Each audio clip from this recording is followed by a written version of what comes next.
네, 1월 마지막 거래일 오늘 코스피 지수는 하락세로 유지를 하고 있고요. 코스닥 시장은 등락을 거듭하면서 혼조세를 보이고 있습니다. 잠시 후 시장 마감 상황 저희 안트위트에서 함께 확인해 보시고요. 장 마감 후에는 또 시장별 수급 상황과 환율 동향까지 짚어드리도록 하겠습니다.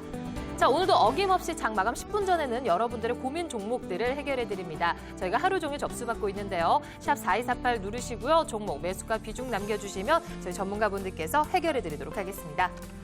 1월 30일에 안트위트 본격적으로 시작합니다. 오늘도 끝까지 함께 하시죠.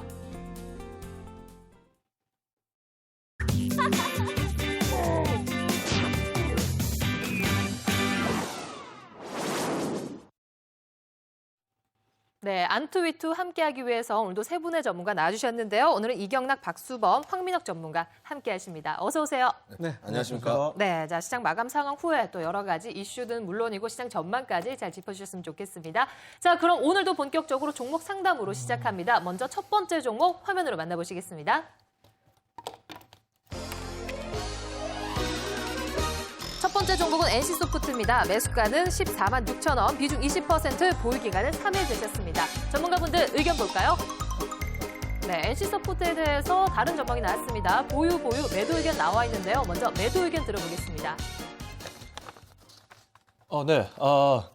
자, NC소프트 현재 지금 이제 셧다운제 때문에 우리가 좀 더 이제 NC소프트에 대해서는 좀 우리가 좀 접근하지 말고 좀 매도 포지션을 좀 취하자고 좀 말씀을 좀 드리고 싶은데요. 네. 아무래도 이제 온라인 산업 쪽으로 해서는 그 NC소프트 좀 대표적인 회사입니다. 그러다 보니까 이제 NC소프트가 오히려 이제 모바일 쪽도 지금 현재 뭐 굉장히 작년 같은 게 큰 상승 보였지만 올해 또한 그런 모습들을 보여줄 것으로 봤지만 오히려 지금 오늘 같은 날 거의 뭐 모바일 게임 쪽도 아무래도 이제 셧다운제가 좀 더 부담스럽게 좀 다가온다라고 좀 보여주고 있고요. 그에 따라 이제 NC소프트도 당분간 계속해서 하락하는 국면 지속된다고 보고 있고, 그에 따라 아직까지 바닥 신호가 안 나왔다는 겁니다. 그렇다면 좀 매도를 해서 좀 현금화를 해서 좀 보자고 말씀드리고 싶고, 그 목표가는 15만 원 좀 제시해드리고요. 우선 손절가는 14만 원인데 금일 좀 14만 원 좀 뚫어버렸네요. 예.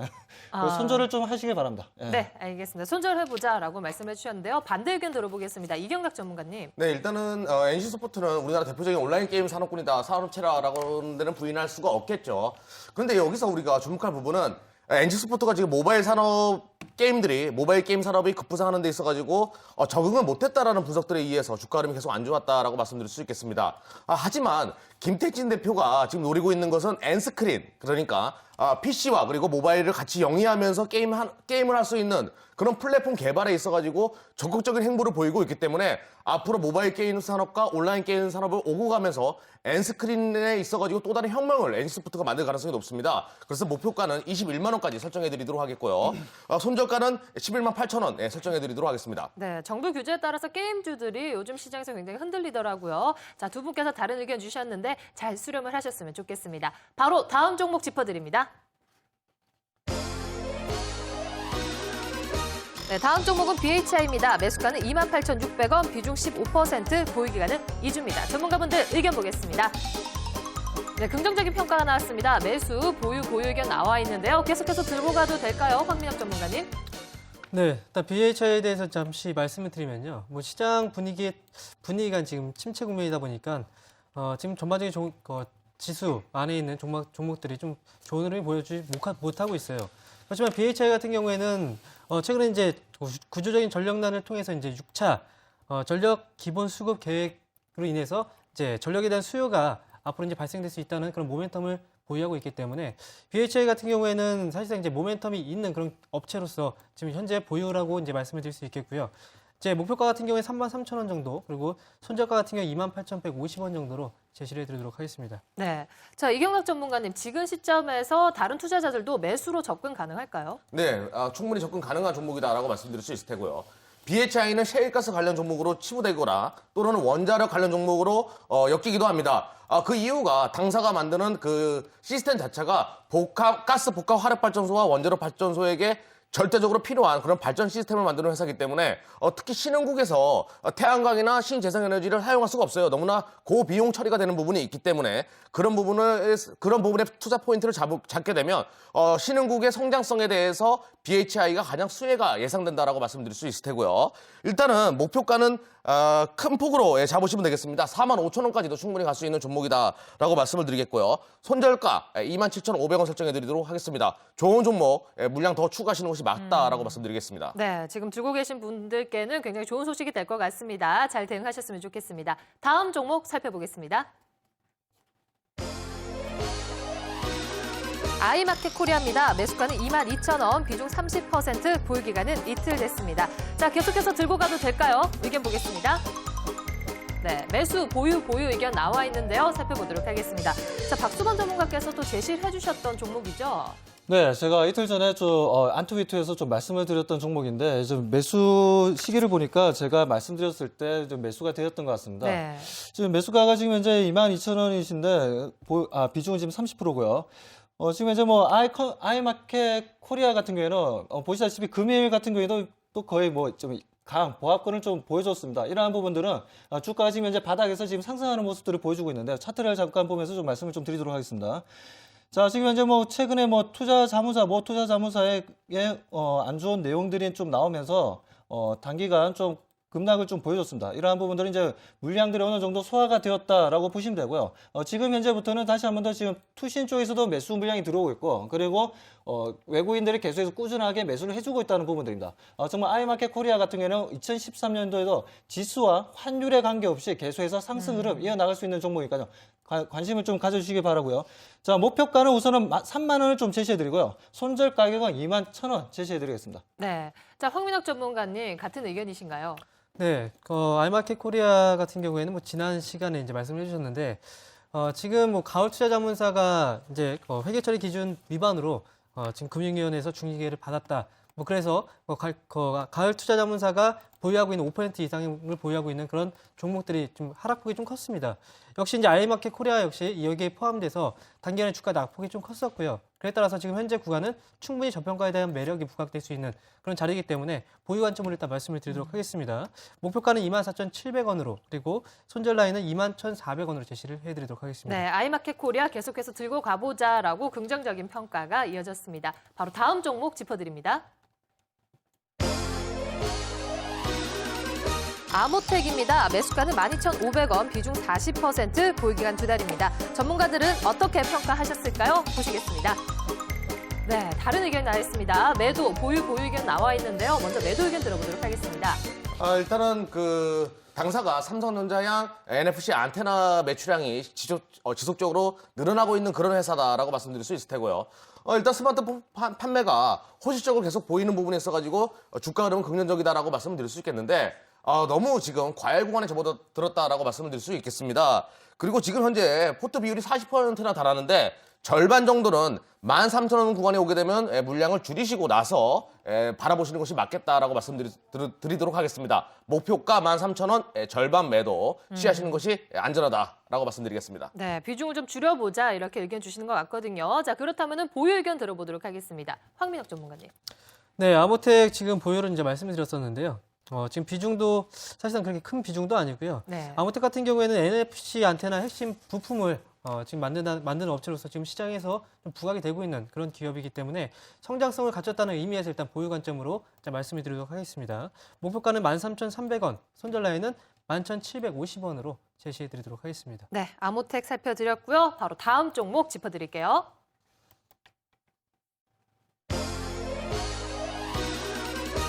다음입니다. 매수가는 95,000원, 비중 20%, 보유기간은 3달 되셨습니다. 전문가분들 의견 내주시죠. 네, 이번에도 엇갈린 전망인데요. 매도 의견 나와 있고요. 보유가 우세합니다. 보유 의견 들어볼까요? 박수범 전문가님.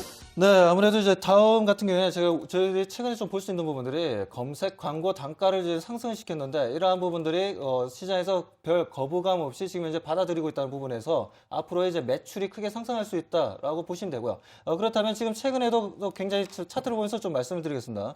최근에도 좀 주가가 크게 상승했죠. 크게 상승한 이후에 지금 이제 행보 구간을 만들어주고 있는데 지금 보시다시피 22평선도 지금 현재 형성되어 있는 부분들입니다. 이러한 부분에서 다시 한 번 더 이 부분에서는 크게 한 번 더 상승이 가능한 구간이니까요. 계속해서 좀 보유를 하시고요. 그렇다면 이제 목표 가격은 12만 원 말씀드리고 우선 손절가 10만 원 제시해드리겠습니다. 네, 자 이경락 전문가님 이 종목에 대해서 매도 의견 주셨거든요. 네, 일단은 다음은 모바일 시장에서 순차적으로 적응을 잘 못했던 부분이 있습니다. 모바일 시장에서 NHN 라인이나 뭐 카카오톡처럼 그런 SNS 쪽에서 급상장하고 있는 부분을 다음은 잘 못 맞추고 발빠른 대응을 못했다라는 부분이 못내 아쉬운 회사다라고 말씀을 드릴 수 있을 테고요. 또한 인터넷 그 서버 시장에서도 네이버가 가지고 있는 그 포식적인 황소개구리거든요. 거의 인터넷 시장에서 인터넷 서버 환경에서 NHN이 가지고 있는 그 아성에 자꾸 무너지는 모습을 많이 보여주고 있습니다. 그런 부분에 있어가지고 성장성이 정체되어 있다라고 말씀드릴 수 있을 테고요. 일단은 목표가 11만 원 설정해드리도록 하겠습니다. 목표가 11만 원 설정해드리도록 하겠고요. 손절 라인 97,800원 오시면 가차없이 매도하시는 것이 맞겠다라고 말씀드리겠습니다. 네, 자 이분께서 수익 구간이기 때문에 앞으로 잘 차익 실현하셨으면 좋겠습니다. 다음 종목 짚어드릴게요. 서부 T&D입니다. 매수가는 25,900원, 비중 45%, 보유기간은 2달입니다. 의견 보겠습니다. 네, 이번에는 보유 의견이 우세한 것 같은데요. 보유, 매도 의견 나와 있습니다. 자, 이 종목 지금 팔아야 되나요? 황민혁 전문가님? 네, 뭐 서부 T&D 같은 경우에는 흐름이 나빠서가 아니라요.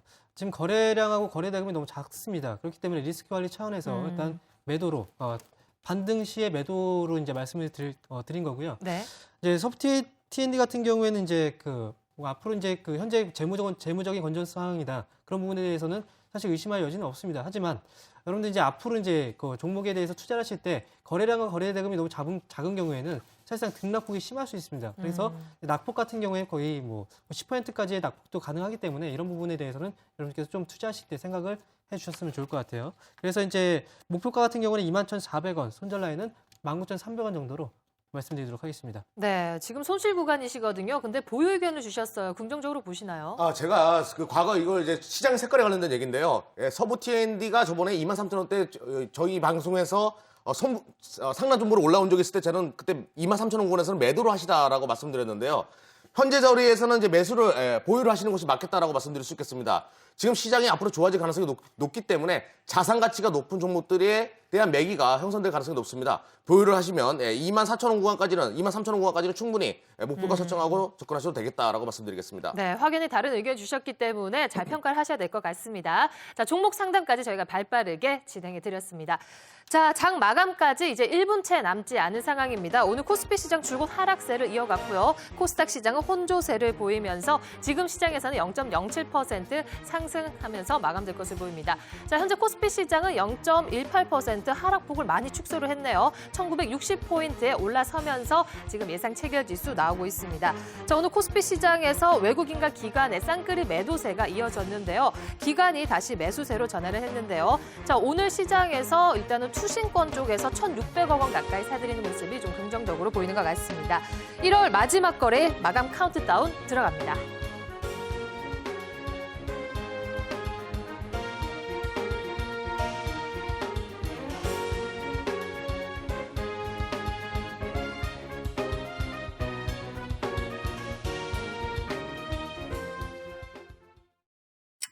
SBS CNBC가 오후 3시 증시 마감 상황을 알려드립니다. 네, 1월 마지막 거래일 줄곧 하락세를 이어갔던 코스피 시장, 다행히도 하락폭을 좀 축소를 하는 모습을 또 예상 체결 지수에서 볼 수 있었는데요. 자, 오늘 코스닥 시장도 강보합세 마감될 것으로 보이는데요. 자, 여러 가지 마감 사항들 또 지금부터 짚어드리도록 하겠습니다. 네, 코스피 시장 0.13% 오늘 약보합세 마감이 되었네요. 1961포인트에 마감되었고요. 코스닥 시장 0.18% 강보합세로 오늘 503포인트에 마감이 되었습니다.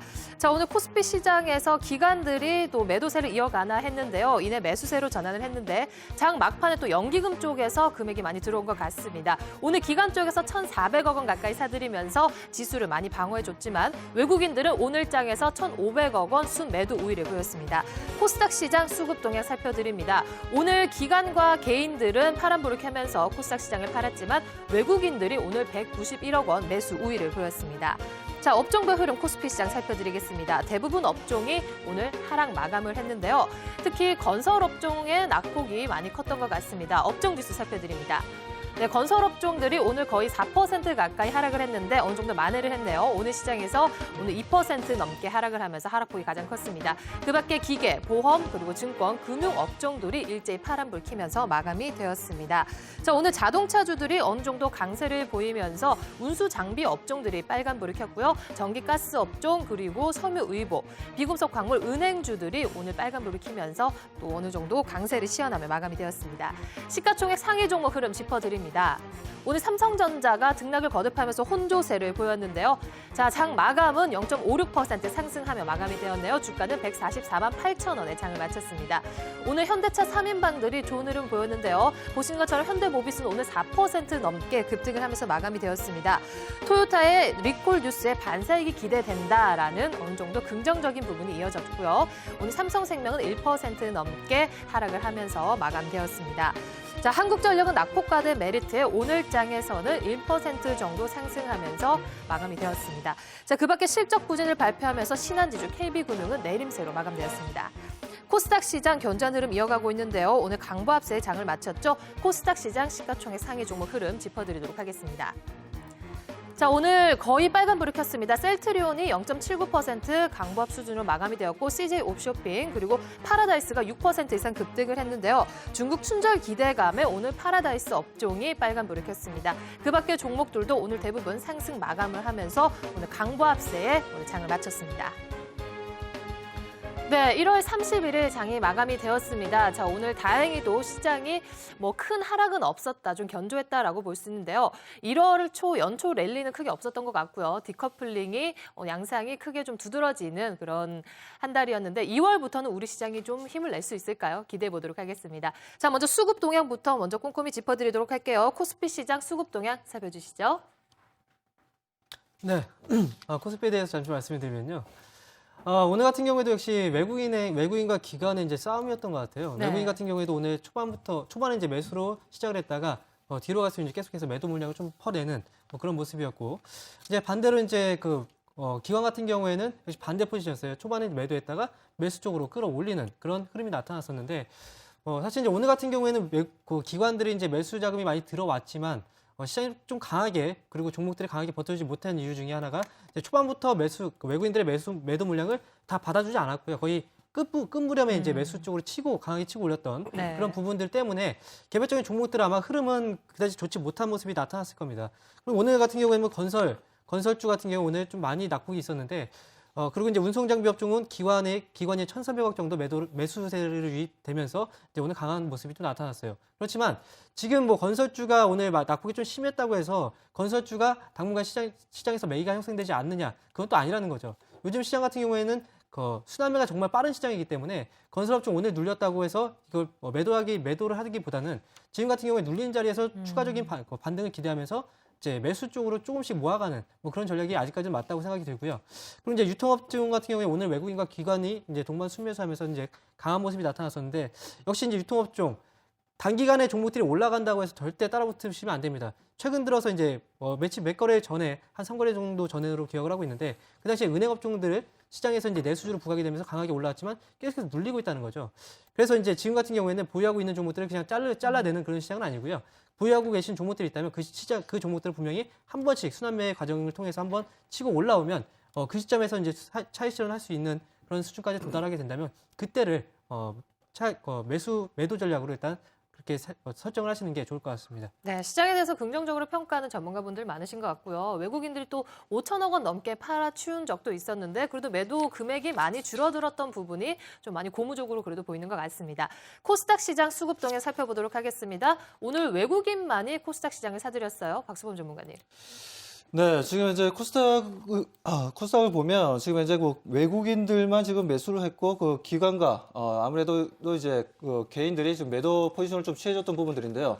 전체적으로 지금 상승했던 모습들을 보면 이제 아무래도 어제 나로를 속 시원하게 좀 성공했지 않습니까? 그에 따라 이제 나로 관련주들이 좀 움직임을 좀 보여줬었고, 네. 그리고 이제 보면 이제 최근에 러시아 가스라든가 그리고 이제 북핵 관련된 종목들도 동시에 같이 움직였다는 부분이죠. 이러한 부분들을 우리가 좀 눈에 볼 수 있는 부분들이었고, 대체적으로 보면 좀 약간의 그 개별주라든가 좀 약간 그 뭐 어떤 무슨 관련주 뭐 이러한 종목들의 움직임이 좋았던 부분들이었죠. 거기에 비해서 지금 시장에서 좀 기대가 컸던 뭐 IT 쪽에서 좀 IT 혁명이라고 할 수 있는 플렉서블 디스플레이 쪽에서도 또 좋은 흐름을 보여준다. 컴포넌트라는 회사가 있는데 이 회사의 주가가 이제 좀 꺾였습니다. 차트에 보면 이러한 부분들이 신사업으로 좀 올라올 수 있는 종목들이 이제 매도 물량이 나왔다. 이러한 부분들을 우리가 좀 눈여겨볼 수 있는 부분들이었고요. 그리고 이제 그동안 이제 상승했던 종목들을 보면 뭐 KG 모빌리언스라든가 이런 모바일 결제 회사들도 굉장히 좋은 흐름을 보여줬습니다. 하지만 KG 모빌리언스 같은 경우에도 지금 이제 보시다시피 오늘 주가가 좀 많이 빠졌습니다. 이러한 부분들은 아무래도 그동안 들어왔던 물량들이 단기 차익을 노리고 아무래도 좀 지금 현재 매도 물량이 좀 나왔다고 보여지고요. 이러한 부분들을 우리가 계속해서 좀 눈여겨봐야 된다라고 좀 말씀드리고 싶고, 그리고 게임 관련주들, 모바일 게임 관련주도 많이 좀 하락을 했습니다. 이러한 네. 부분들 그동안 정말 우리가 기대가 컸고 정말 주가의 흐름도 좋았던 종목들이 다들 금일 같은 경우에는 주가가 이제 꺾이는 모습을 보여줬다. 그렇다면 우리가 단기 차익을 실현하시고 오히려 다른 이제 업종 포트폴리오를 코스닥 쪽에서 좀 더 만들어 가신다면 단기간에 또 다른 좋은 수익률을 만들 수 있다고 보여집니다. 네, 환율 동향 살펴드리겠습니다. 오늘 원달러 환율은 상승 마감을 했는데요. 1,090원대 바로 위까지 어느 정도 추격을 한 것 같아요. 어떻게 보시나요? 네, 일단은 뭐 금일 환율 흐름 정부의 토빈세 관련된 얘기가 나온다라는 이야기가 시장에 돌면서 환율 흐름 자체가 좋았다라고 말씀드릴 수 있을 테고요. 근데 제가 이제 말씀드리고 싶은 부분은 외국인들이 국내 시장에 주식을 살 때는 증권거래사라는 것을 냅니다. 하지만 외환 선물 시장이나 그냥 파생 트레이딩을 할 경우에는 그런 증권거래소가 없어요. 금융거래소가 없다는 부분이 우리나라 주식시장이 어떤 글로벌 투기자금에 의해서 너무 쉽게 오픈된다라는 이야기들이 많이 나오고 있거든요. 그런 부분에 있어가지고 토빈세가 시행될 가능성은 굉장히 없겠지만 어떤 단기 투자 자금에 대한, 그러니까 외환 시장이나 선물 시장의 단기 투자 자금에 대한 어떤 규제나 세제 얘기가 나오고 있다는 것은 우리나라 시장의 한머리들이 유출이나 유입이 자유롭지 않게 만드는 현상을 만들어 놓을 수 있기 때문에 긍정적인 주가 흐름이 예상된다라고 말씀을 드릴 수 있을 테고요. 자, 화면을 보시면 자, 1,080원 이상에서 지속적으로 지금 환율이 놀고 있는데 이 구간이 지금 현재 오늘 선물 시장에서 외국인들이 우리나라 시장을 사들였단 말이에요. 마지막 들어와가지고 2시 넘어서 급격하게 시장을 사들이는 모습을 보였는데 이 부분이 외국인 자금들이 다시 현물 시장에서, 그러니까 거래소 시장에서 유입되기 위한 전초전의 길닦기다라고 저는 그렇게 설명을 드리고 싶네요. 이 부분에 있어가지고 다시 외국인 자금이 유입될 수 있다라고 말씀드릴 수 있을 테고요. 그 자금들이 유입되면 환율은 다시 1,080원 아래선에서 놓을 가능성이 높습니다. 그렇게 되면 우리나라 주식시장은 급격하게 다시 재상승 구간에 접어들 수가 있다라고 말씀드릴 수 있을 테고요. 아마 이번 주 안에 외국인 자금들이 거래소 시장의 순매수 기조로 다시 전환될 가능성이 높습니다. 그래서 투자가들은 긍정적인 마음으로 지금 현재 시장에 개입을 하셔도 된다라고 말씀을 드리겠고요. 시장은 무조건 상방으로 보시다.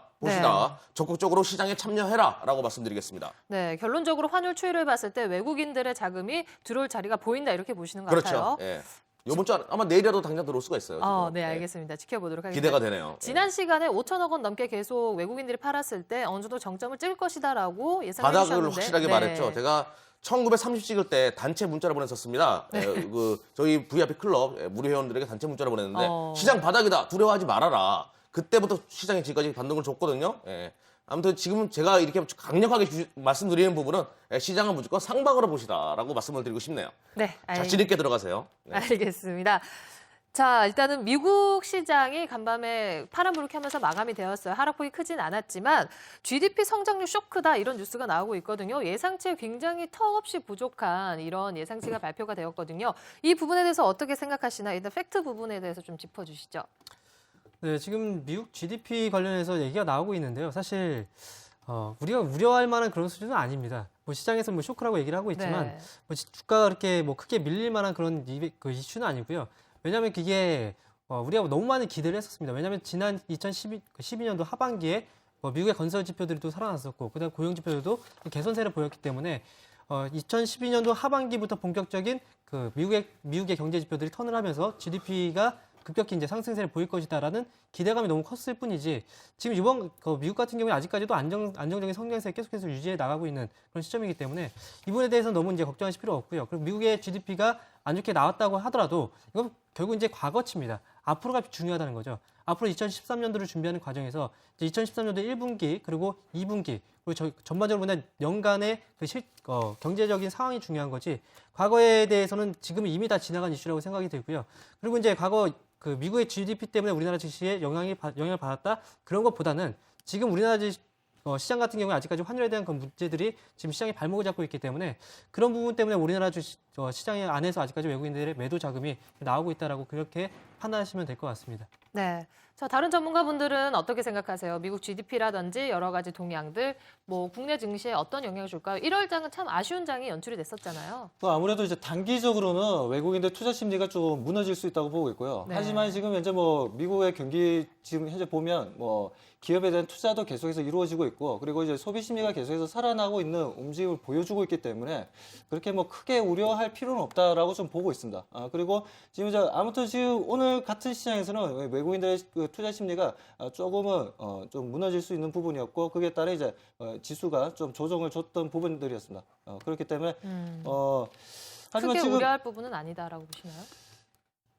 크게 우려할 부분은 아닌데 지금 조금 안 좋게 보는 이유는 금일 같은 경우 코스피 시장에서 그 금융 쪽이라든가 조선 쪽이라든가 건설 쪽이라든가 이쪽에서 외국인들의 매도 물량이 나왔다는 부분들입니다. 네. 그리고 11월 중순 정도에서 지수를 끌어올렸던 게 외국인들이 끌어올렸던 게 이제 조선 쪽이라든가 그리고 이제 그에 따라 이제 조선이라든가 금융 쪽 섹터들이 이제 크게 상승했는데 네. 그 부분들이 외국 자본들이 지금 현재 매도를 하고 이탈을 한다는 건 단기적으로는 좀 하락을 할 것으로 보고 있고요. 하지만 그 하락 부분은 지금 현재 1920포인트까지는 좀 열려 있다고 보고 있습니다. 그렇기 때문에 거기서는 다시 한 번 더 수급이 형성되면서 다시 상승은 가능하다고 보고 있습니다. 네, 알겠습니다.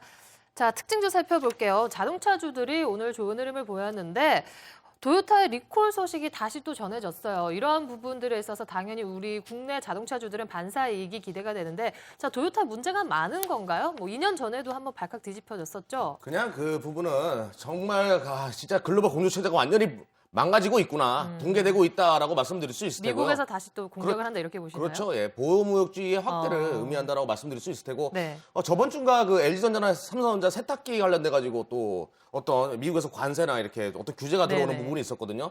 이런 자꾸 그 글로벌 공조 체제에서 강대국들이 자꾸 행포를 부리고 있는데 이런 부분 조금 올해 가장 그 주식시장에서 가장 안 좋은 모습을 보일 가능성이, 그러니까 주식시장의 발목을 잡을 가장 많은 이야기가 나올 시나리오가 바로 이런 글로벌 공조 체제의 붕괴 그리고 보호무역주의의 확대에 관련된 이야기가 될 가능성이 높습니다.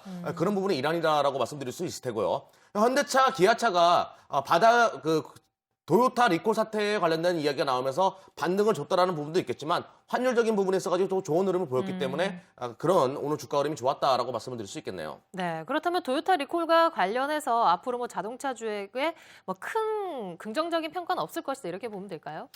자동차주 상승의 이유가 바로 이제 도요타 사건에 대해서 이제 상대적인 수혜를 받을 수 있다. 뭐 그런 측면보다는 사실 지금 자동차 업체들, 완성차 업체들 같은 경우에 너무 많이 주가를 뺐어요.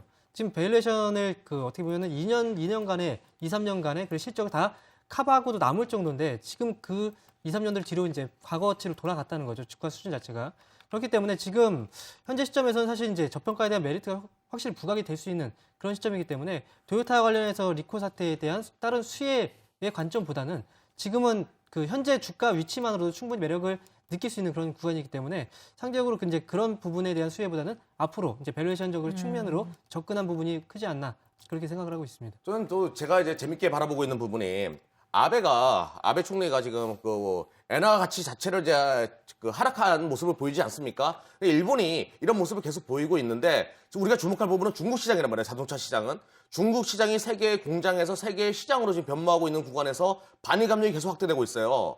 일본의 엔화 가치를 떨어뜨린 부분에 대해서 중국이 가장 큰 소리를 내고 있거든요. 너네 도대체 왜 그러냐? 뭐 독일도 마찬가지겠고 이런 부분에 있어가지고 도요타에 대한 중국 시장에서의 반일 감정이 확대되면서 오히려 현대 기아차가 또 반사이익을 얻을 수 있다라고 말씀드릴 수 있을 테고요. 중국 시장에서 자꾸 이제 그 아베가 환율을 통한 가격 경쟁력은 수출 경쟁력은 얻었겠지만 전체적인 민심은 그 중국 국민들에 대한 민심을 잃었다라고 말씀드릴 수 있을 테고요. 그 부분에 있어가지고 현대차 기아차가 그렇게 나쁘지 않을 것이라 보고 있습니다. 반사이익 분명히 받을 수 있다라고 말씀드리겠습니다. 네. 알겠습니다. 참고하셨으면 좋겠습니다. 자, 조금 기분 좋은 소식이 또 함께 했어요. 어제 나로 발사가 성공을 했는데 첫 교신에도 성공을 했다. 계속 좋은 뉴스가 나오는 것 같거든요. 일단 관련주들, 우주 항공주들이 동반 급등을 했고 한양 ENG 등 관련주들이 상한가에 오늘도 마감이 되었습니다. 언제까지 들고 가면 될까요? 뭐 제가 이제 말씀드린다면 사실 네. 이제 이벤트성 재료입니다. 나로 사실 이제 어떤 이벤트를 기대하고 있다 이벤트가 회수가 되는 측면에서는 주가가 빠지게 마련인데 나로 같은 경우에는 그동안 이제 너무 고생을 시켰어요. 그래서 이번에는 이제 전반적으로 그 전부터 주가가 튀어 오르지 못했던 이유는 사실상 성공에 대한 그 확실성이 너무나 좀 떨어졌다는 그런 측면이었고 지금 같은 경우에 이런 재료들이 터지면서 이렇게 뭐 강하게 상한가로 마감됐을 경우에는 재료가 이제 뭐 이번 주 내에 충분히 내일까지는 충분히 반등 가능하지 않을까 뭐 그런 기대감 일단 가져볼 수 있을 것 같고요. 만약에 이제 상한가 이거 지금 갖고 계신 분들 같은 경우에는 네. 사실 흔들리게 되면은 만약에 상한가로 마감이 됐는데 다음날 좀 흔들릴 경우에는 그때를 차익 실현 과정으로 이제 보시는 게 단기적인 차익 실현 과정을 보시는 게 좀 좋을 것 같습니다. 네, 당연히 단기적으로 대응해야 된다 이렇게 보시는 것 같은데요. 자, 이런 기업들은 뭐 실적이 동반되거나 이런 건가요? 아니면은 말 그대로 그냥 뉴스로서 대응을 짧게 해야 되나요? 예, 지금 뭐 실제적으로 나로우에 참여했던 기업들을 보니까 시장에서 지금 날아가고 있는 종목들의 한 10개 중에 하나 정도만 단순한 기대 심리에 간다라고 말씀드릴 수 있을 테고요. 지금 네. 거래량을 보셔야 됩니다. 거래량 없이 상한가를 가고 있기 때문에 차일도 거래량 없이 또 상한가를 가게 되면 지속적으로 상승할 가능성이 높습니다. 예, 거래량이 폭발하는 구간에 나타나면 그때 빠져나오셔도 투자 하신 분들은 괜찮겠다라고 말씀을 드리겠네요. 오히려 거래량을 잘 살펴봐야 예, 된다. 거래량이 이렇게 많이 보시네요. 터지면 얼른 팔고 나오십시오. 알겠습니다.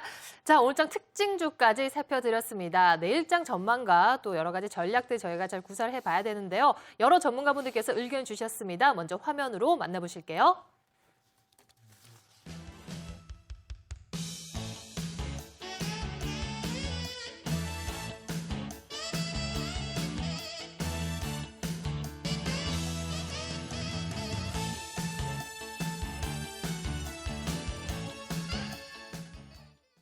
네, 시장 전망과 전략들 메신저로 또 보내주셨는데요.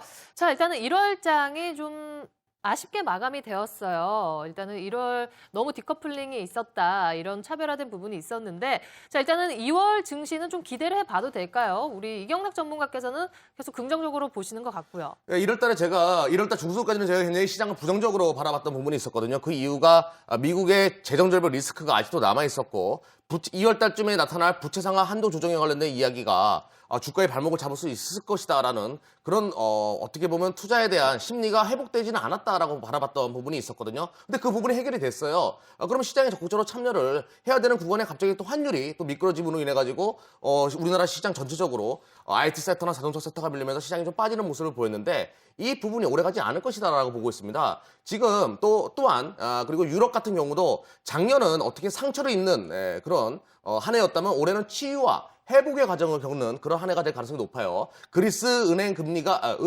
예금이 4개월째 계속 증가하는 것으로 봤을 때는 그동안에 상처 입었던 부분이 많이 치유되고 있기 때문에 시장은 긍정적으로 올해는 바라보셔도 되겠고 지금 1950선 아래선에서는 언제든지 시장에 적극적인 개입을 권하겠습니다. 네, 박수범 전문가는 2월 증시 또 크게 봤을 때 어떻게 보시나요?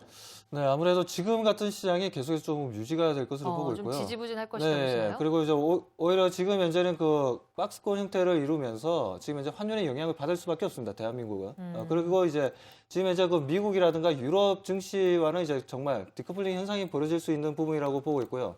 그러한 부분들은 지금 이제 그 미국과 유럽에서 지금 현재 계속해서 지수는 상승할 것으로 보고 있습니다. 하지만 지금 이제 신흥국이라든가 그리고 그러한 부분들, 신흥국이라든가 우리나라라든가 뭐 이러한 부분에 있어서는 계속해서 주가의 조정은 좀 이루어질 수 있는 구간을 좀 만들 것이다라고 보고 있고요. 2월달 조금은 중소형주로 해서 우리가 좀 더 바라본다면 오히려 더 큰 수익을 만들 수 있다라고 좀 보고 있습니다.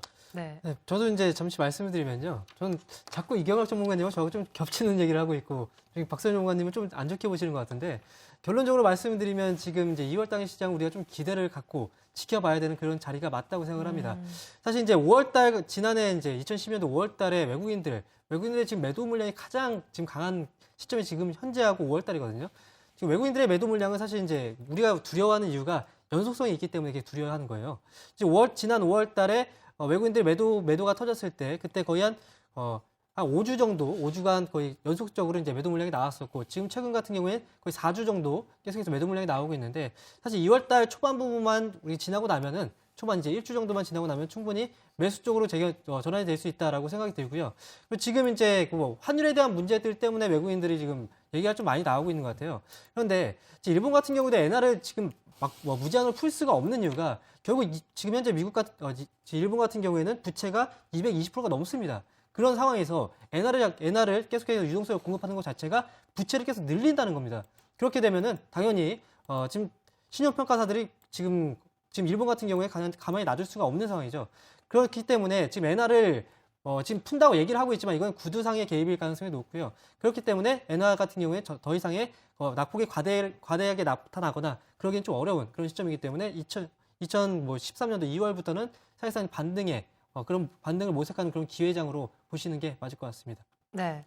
뭐 어느 정도 계속 겹치는 부분이 있는 것 같은데요. 환율 추이를 관련해서도 외국인들 자금 들어올 것이고 뭐 내일장에서도 외국인들 추이를 잘 살펴봐야 된다라고 보시는 것 같아요. 이경락 전문가님께서. 네. 좀 엔저 쇼크에 대해서 좀 짧게 더 설명을 드린다 그러면 지금 G20 정상회담이 2월 달에 열린단 말이에요. 거기서 또 일본이 또 그런 식으로 계속 자기네 환율 정책을 계속 그 기조를 계속 유지하기는 힘들 것이다라고 바라보고 있겠고요. 또한 당장 차일이라도 지금 원달러 환율이 1080선 윗선에 올라가기 때문에 외국인 매수세가 다시 이어질 수 있다. 재매수 구간으로 다시 접어들 수 있다고 말씀드리겠습니다. 그리고 엔저 쇼크 그렇게 오래 가지 않습니다. 어차피 2014년도부터 시장에 유동성이 부여되는 것이기 때문에 지금 괜히 미리 시장에서 투기 자금들이 왈가불가하고 있을 때 그 개인 투자가들이 그런 부분에 있어가지고 너무 휘둘릴 필요는 없겠다라고 말씀을 드리겠습니다. 네. 자, 결론적으로 대세 상승장을 준비를 해야 되는데 내일부터라도 준비를 해야 된다 이렇게 보시는 거 같나요? 그렇죠. 예. 뭐 적극적으로 시장에 나서야 된다고 계속 강조를 드리고 있습니다. 저는. 네. 예. 자, 박수범 전문가님, 알짜 중소형주가 답이다라고 하셨어요. 네. 왜냐하면 코스피 시장 좀 지지부진하고 그래도 중소형주들이 어느 정도 좀 차별화가 되잖아요. 이런 네. 부분에서 저희가 좀 훑어볼 수 있을까요? 자, 아무래도 지금 이제 저는 오히려 지금 이제 스마트폰 관련해서 많은 분들이 지금 이제 보고 계시겠지만, 스마트폰 쪽에서 부품주라든가 우리가 좀 기대해 볼 수 있는 회사들은 있긴 있습니다. 하지만 그쪽보다는 이제 스마트폰은 이제 인프라는 갖춰졌어요. 지금 이제 인프라는 현재 갖춰져 있기 때문에 이 인프라를 이용해서 수익을 만들 수 있는 회사를 우리가 좀 보자라고 좀 말씀을 드리고 싶고요. 그렇다면 지금 이제 우리가 볼 수 있는 회사를 한 가지 예를 든다면 EM넷이라는 회사도 있고요. 그냥 모바일 광고 쪽으로도 충분히 계속해서 이제 수익을 만들 수 있는 이런 회사들. 그리고 빅솔론이라는 회사 같은 경우에는 또 모바일 그 프린트기죠. 휴대를 하면서 지금 이제 여러분들이 치킨이라든가 그리고 피자를 갖다 집에서 시켜 먹지 않습니까? 그러면 점원이 와서 이렇게 카드를 긁고 영수증을 끊어줍니다. 이럴 때 이제 프린트를 해서 끊어주는데 이 프린트기를 만드는 회사가 빅솔루라는 회사입니다. 이런 회사들을 계속해서 관심을 가지고 보신다면 여러분들이 정말 이렇게 어려운 시장에서도 정말 큰 수익, 단기간에 꾸준한 큰 수익을 만들 수가 있다는 거죠. 환율과 지수와 관계없이. 네. 자, 그렇다고 황민혁 전문가님 코스피 코스닥 보합세 유지될 것이다라고 하셨는데 그러면 아직까지는 좀 관망을 해봐야 되나요? 아니요. 지금 담아야 될 시점이 맞다고 생각을 하고 있고요. 지금 이제 사실 우리나라가 눌릴 만한 그런 시장은 아니에요. 지금 글로벌 증시가 상승하고 있는 가운데 1월 달에 지금 눌림목 과정이라는 건 대세적인 그 상승 과정에서 이제 일반 되돌림 과정으로 일단 보고 있거든요. 그렇게 된다면 지수가 이제 돌아서는 시점부터 해서 그게 바로 이제 외국인들의 매수세가 붙기 시작하는 그런 시점이 될 텐데 그때부터 시작해서 이제 잡는다라고 생각을 하더라도 사실 이제 그 시장이 돌아서는 그동안 눌린 과정이 있기 때문에 돌아설 때는 좀 급하게 돌아설 수 있습니다. 그러면 너무 올라서 시작을 하게 되면 그때 또 결국은 또 잡기 힘들죠. 잡기가. 그렇기 때문에 지금 같은 경우에 코스피의 대형주들을 관심 갖고 계신 분들은 지금 어떻게 보면은 지금 분할 매수를 접근할 수 있는 최적의 타이밍이 현재 시장이다라고 이제 말씀드릴 수 있겠습니다. 네. 앞서 언급해 주신 것처럼 이경락 전문가와 어느 정도 좀 많은 부분이 겹치시네요. 좋게 보시는 것 같습니다. 자, 1월 증시가 오늘 마감이 되었습니다. 1월 장은 좀 역차별화가 되면서 굉장히 좀 섭섭했고 장중 변동성도 굉장히 많았는데요. 2월 증시 앞으로 저희가 또 잘 대응 전략을 우리 전문가분들께서 함께 모색해 보셨으면 좋겠습니다. 저는 광고 보신 후에 다시 돌아오겠습니다.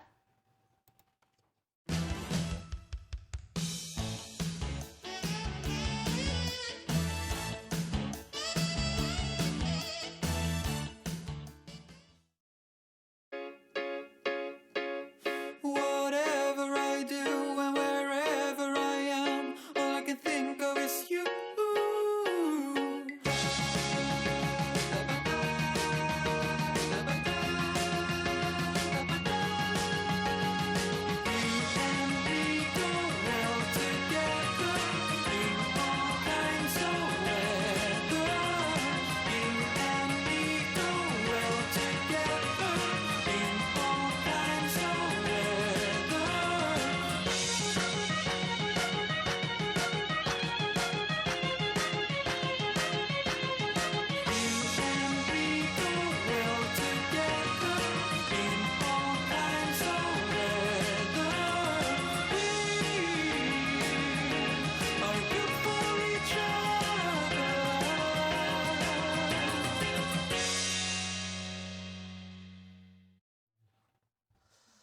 네, 본격적으로 신규 종목 만나보실 수 있는 시간입니다. 오늘도 안투위투 대표 두 분이죠. 상익 씨, 은지 씨 함께합니다. 안녕하세요.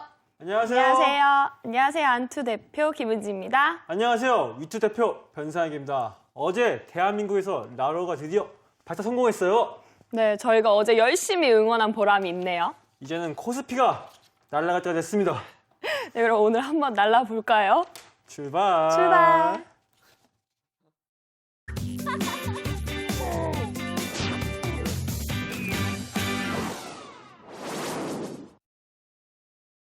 네, 오늘 세 분의 전문가께서는 어떤 종목을 제시해 주셨을까요? 먼저 투자 핵심 포인트들 화면으로 만나보실게요.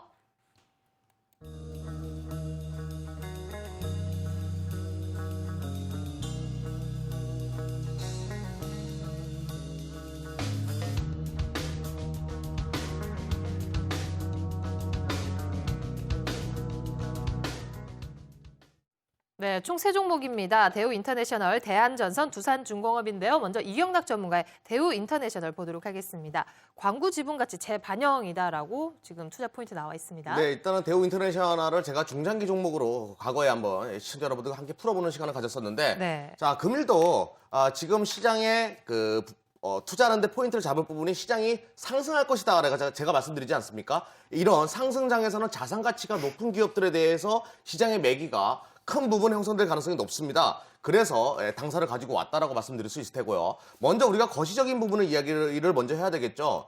지금 미국은 양적 완화를 한다라는 이유로 작년까지 시장에 급격하게 유동성을 부여했습니다.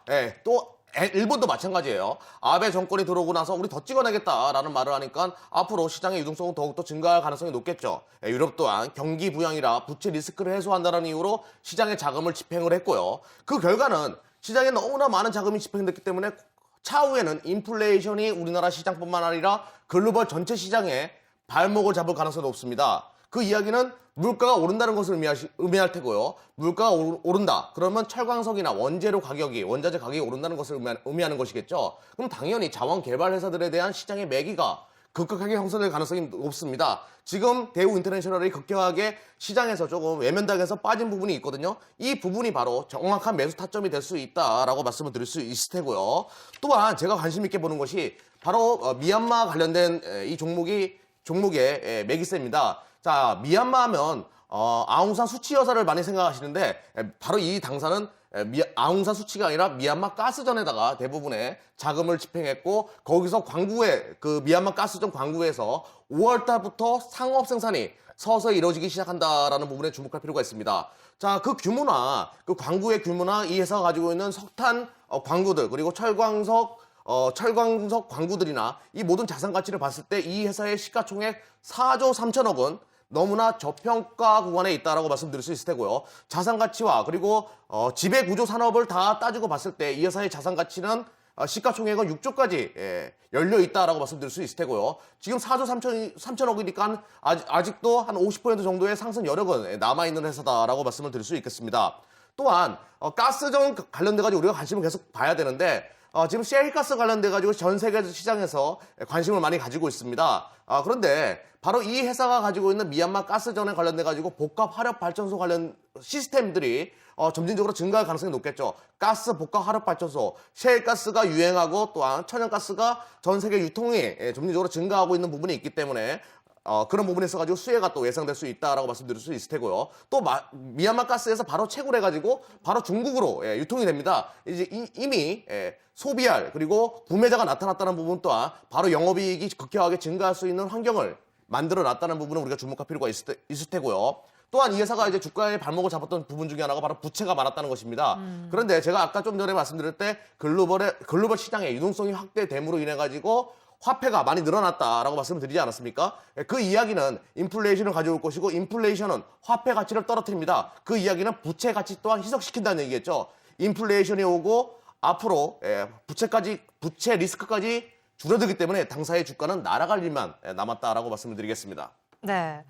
또 뭐 여러 가지로 거시적으로 봤을 때 정부가 뭐 자원 개발을 지원하기 위해서 자원 개발 서비스 센터라든지 이런 걸 설립하겠다. 또 지원도 많이 들어오는 것 같고요. 그렇죠. 네. 이 회사가 이제 정부 정책이랑 많이 맞물려 있습니다. 예를 들어서 우리나라 대표적인 자원 개발 그 정부 산하 아래에 있는 자원 개발 공영 기업이 있다 그러면 한국광물자원공사라는 데가 있거든요. 근데 한국광물자원공사랑 대우 인터내셔널과 항상 같이 일하는 모습을 많이 보입니다. 그리고 뭐 같이 이제 이직도 하고 막 이런 모습을 보이는데 그만큼 호영호재하는 사이니까 정부의 사랑을 받을 수밖에 없는 그런 기업체다라고 말씀드리겠습니다. 아, 근데 인터넷 뉴스를 보니까 이 기업 실적이 네네. 작년 대비 4%가 감소했다는데 네. 이 감소가 이 주가에 반영되는 게 아닐까요? 그 부분이 주가에 반영된 부분이 있습니다. 그런데 제가 항상 말씀드리지 않습니까? 주식 투자는 미래 가치를 보고 투자하는 것이다라고 말씀을 드렸고요. 미얀마 가스전 생산이 상업 생산이 5월 달에 이루어지니까요. 이제 영업이익이나 매출액이 작년 대비해서 영업이익 측면에서는 100% 이상 상승할 가능성이 높습니다. 100%는 2배를 말하는 거거든요. 급격한 올해 매출액과 영업이익이 그리고 실적이 호전될 가능성이 높다는 것이에요. 그 부분을 미리 선침해 하셔야 된다는 겁니다. 실적이 안 좋을 때 사는 것이죠. 그러니까 앞으로 좋아질 것이니까요. 아, 5월 달에 확실하게 올라가신다는 보장이 있으신 거예요, 그러면? 예, 지금 시장의 관여도는 관여성은 뭐 기간 동안 지속적으로 이 종목을 매수하고 있는데 그 이유가 바로 5월 달에 있는 미얀마 가스 상업 생산에 포커스를 맞추고 있다고 말씀드릴 수 있을 테고요. 그 구간에 나타나게 되면 이 회사의 자산에 대한 재평가가 이루어질 것이고 이 회사는 아마 5만 원까지도 충분히 가 있을 것이다라고 보고 있습니다.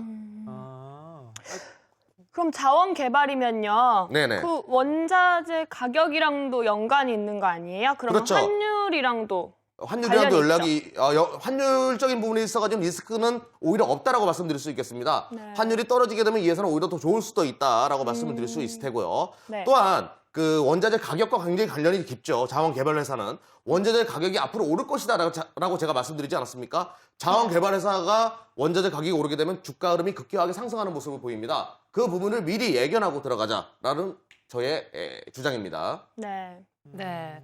자, 일단은 뭐 정부 차원에서도 지원이 들어오고 일단은 일상생활에 있어서도 이런 기업들이 잘 성장을 해준다면은 굉장히 많은 이익이 있을 것 같거든요. 네.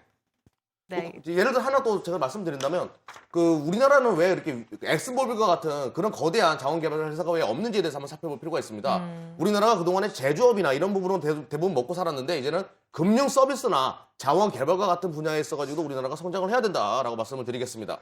네. 자, 차트 흐름 보도록 하겠습니다. 그동안 어느 정도 하락을 했는데 이 부분은 뭐 실적 부진이라든지 충분히 수렴이 돼 있다 이렇게 보시나요? 예, 제가 이제 차트를 보면서 말씀드리도록 하겠습니다. 제가 작년에 당사를 시청자 여러분들에게 소개시켜 드렸을 때가 요 구간이었습니다. 요 구간에 제가 시청자 여러분들에게 말씀을 드렸었고요. 지금 현재 급격한 상승의 흐름을 보여주다가 지금 잠깐 쉬어가고 있다라고 말씀을 드릴 수 있겠습니다. 왜 주가가 떨어졌냐면 4분기 실적에 대한 우려감들이 나타났기 때문에 이러한 모습을 보여줬다라고 말씀을 드릴 수 있을 테고요. 현재 구간에 우리가 관심을 가져야 되는 부분이 바로 4분기 실적에 대한 우려감이 주가에 반영되어 있기 때문에 이제는 다음 분기 실적에 대한 기대감으로 인해서 상승할 가능성이 높겠다라고 말씀드릴 수 있겠습니다. 자, 매수 가액은 37,300원 이하에서는 언제든지 매수가 가능하다라고 말씀을 드리겠고요. 목표가에 5만 원까지 달려갈 수 있습니다. 왜 그러냐면 이 회사의 인수와 포스코가 49,000원에 인수했거든요. 네. 분명히 손해보는 장사를 하지 않을 것이다라고 바라보겠고요. 손절가 35,000원 설정해드리도록 하겠습니다. 네. 근데 기간의 수급만으로 5만 원까지 갈 수 있을까요? 외국인들 외국인들이 꾸준히 돌아와요. 돌아올 것입니다. 네. 알겠습니다. 자, 다음 종목 짚어드리도록 하겠습니다. 박수본 전문가님, 대한전선이네요. 네, 대한전선입니다. 자, 금일 제가 여러분들께 말씀드릴 회사 대한전선 아마 뭐 귀에 많이 익은 회사일 겁니다. 뭐 워낙 회사가 오래된 회사다 보니까 1955년도에 이제 설립되어서 계속 광통신 쪽으로는 그 전선 쪽으로는 국내 그 최고 회사였지만 최근에는 좀 이세 경영이 이루어지면서 부동산 쪽에 좀 많이 투자되었던 부분들이 미국의 서브프라임 모기지 때문에 뭐 굉장히 많이 좀 피해를 봤었죠. 그러면서 뭐 계속해서 재무적으로도 좋지 못한 모습을 보여주면서 영업도 좀 LS 산전이라든가 LS 전선 쪽으로 좀 많이 뺏겼던 부분들이 있었습니다. 이러한 부분들이 지금 현재 다시 한 번 더 좀 매출을 이제 다시 한 번 더 회사를 정상화시키기 위해서 최근에 뭐 감자도 많이 했었고 거기에 따른 이제 유상증자라든가 뭐 하면서 재무를 건전화시키기 위해서 많이 노력을 하고 있는 회사입니다. 그리고 그 올해 초만 하더라도 작년에 이제 해외 수주가 약 2억 달러였는데요. 올해 수주가 지금 올해 첫 시작하자마자 1월 달에 벌써 1억 달러를 지금 매출을 이루었고요. 이러한 부분들은 분명히 대한전선의 그 주가 흐름을 아주 좋고, 그리고 이제 우리가 지금 이 시기에는 우리가 좀 더 투자를 할 수 있는 부분이다라고 좀 말씀을 드리고 싶고요. 그리고 이제 두 번째로 말씀드리고 싶은 건 대한전선의 그 최대 주주가 대한광통신입니다. 이 회사도 굉장히 알짜 회사인데 지금 이 회사도 지금 이제 그 사업이 되지 않는 지금 바이오 산업들도 이제 정리를 할 수준을 지금 받고 있습니다. 그렇다면 좀 더 재무적으로 안정화를 좀 더 찾아갈 수 있다고 보고 있고요. 그에 따른 지금 이제 이 회사 같은 경우 우리가 좀 바라볼 수 있다는 부분을 또 두 번째로 좀 제가 말씀드리고 싶은 게, 자, 과거에 2003년도에 SK가 7,000원, 8,000원 할 때가 있었다는 거 기억하시는 분 있으십니까? 2003년도에? 자, 그때 당시에 이제 회계 분식 문제가 불거지면서 정말 SK가 7,000원, 8,000원 할 때가 있었죠. 하지만 그 시기가 좀 지나면서 바로 3년 만에 거의 30만 원까지 올라갔었습니다, SK가.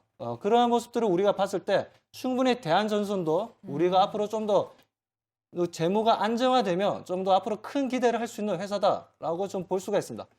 자, 그렇다면 저 차트를 보면서 네. 매수가나 목표가를 좀 말씀드리도록 하겠습니다. 자, 대한전선에 대해서 말씀을 드리면 지금 현재 최근에 감자를 했지만 감자에도 불구하고 계속해서 좀 하락하는 모습들을 좀 보여줬고요. 그러한 부분들은 최근에 다시 한번 더 수급이 형성되면서 바닥 신호를 좀 만들어주고 있다는 부분들입니다. 바닥 신호를 만들어주고 이러한 부분들은 지금 현재 22평선을 올라타면서 흐름을 보여줬죠. 아직까지는 좀 수급적으로는 아직 명쾌하게 상쾌하지는 않지만 이 부분에서는 우리가 매수를 충분히 할 수 있는 부분이다라고 보고 있고요. 여기서 이제 수급만 좀 받쳐준다면 여기서 큰 상승의 흐름은 이루어질 수 있는 부분이다라고 말씀드리겠습니다. 자, 목표가는 좀 크게 잡았습니다. 목표가는 단기간은 좀 8,000원까지 잡았고요. 그리고 손절 가격은 3,900원입니다. 앞으로 대한전선 정말 매출 크게 상승하면서 재무 건전화 이루어질 수 있습니다. 그렇게 되면 대한전선 시장 어렵지만 앞으로 이러한 회사 우리 볼 수 있고요. 또 최근에도 재무가 좋지 못해서 금호산업 굉장히 크게 상승입니다. 최근에 200%라는 단기간에 한 달도 안 돼서 큰 상승을 보였죠. 그 이유는 바로 재무 건전화라는 부분들이 이루어졌다는 부분들이죠. 그렇다면 대한전선 우리가 지켜보고 바라볼 수 있는 종목이다라고 말씀드리고 싶습니다. 네, 차트를 보면서 감자라고 하셨는데 유상증자가 아니고 감자인가요?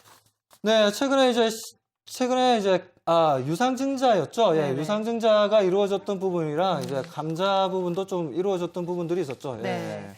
자, 8,000원이면은 중장기적으로 보시는 건가요? 기간적으로는? 기간적으로는 지금 현재 여기서 이제 수급만 형성되고 외국인들이 좀 더 적극적으로 이제 물량이 들어와 준다면 단기간에도 가능한 자리라고 좀 보고 있습니다. 네. 근데 전문가님, 제가 좀 알아봤는데요. 수주를 땄다는 긍정적인 뉴스가 나온 날에도요, 주가가 계속 떨어졌어요. 그거는 왜 그래요?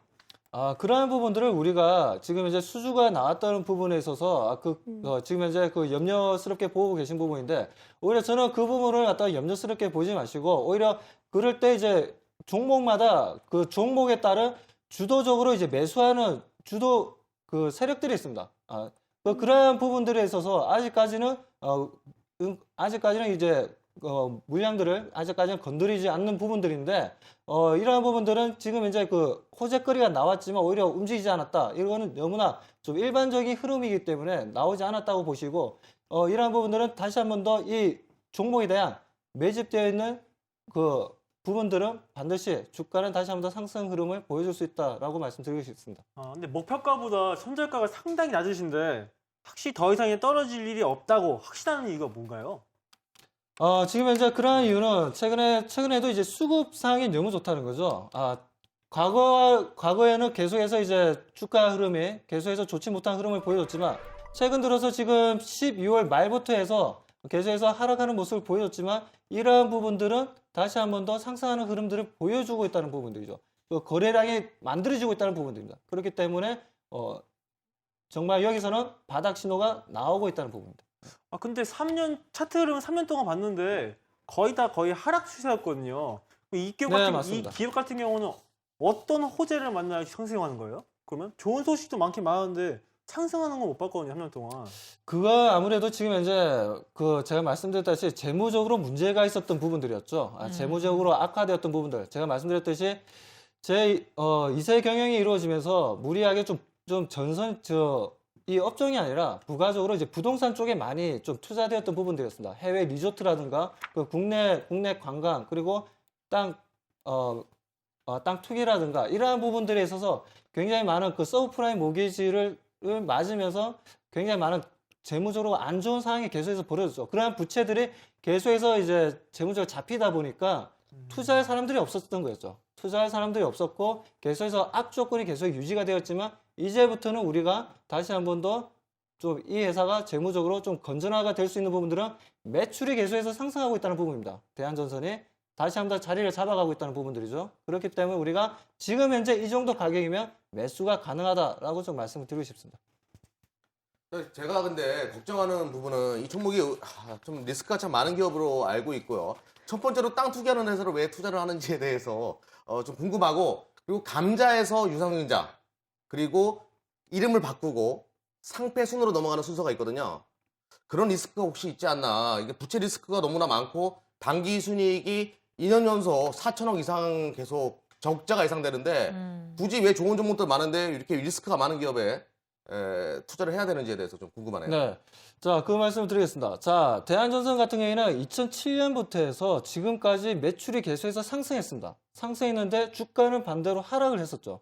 그렇다면 이 대한전선이 지금 현재 가지고 있는 인프라라는 캐파, 아직까지 대기업만큼이나 아직까지 능력이 있는 회사고요. 그러한 부분들은 영업이익률이라는 순이익률만 조금만 돌아선다면 충분히 주가는 크게 상승할 수 있다는 부분을 말씀드리고, 그리고 부동산 얘기를 하셨는데 부동산도 거의 다 지금 현재 그 매각 절차를 다 밟았고요. 아직 지금 현재는 거의 뭐 남아있는 부동산이 몇몇 부동산밖에 없습니다. 그렇기 때문에 그러한 부분들은 계속해서 또 지금 현재 대한광통신이 지금 현재 가지고 있는 사업들이 있었는데 그 부분 또한 지금 현재 바이오 쪽을 투자했던 부분들도 이제 철수하는 부분들이고, 그러한 부분들은 분명히 재무적으로 건전화를 좀 이루어줄 수 있다라고 좀 말씀을 드리고 싶습니다. 네, 알겠습니다. 뭐 장단점 여러 가지 또 리스크 부분 그리고 뭐 중장기적이라든지 뭐 2배 이상 주가가 뜰 것이다. 굉장히 좀 다른 의견인데요. 이런 부분들 잘 또 수렴을 하시고 참고를 하셨으면 좋겠습니다. 다음은 황민혁 전문가의 두산중공업입니다.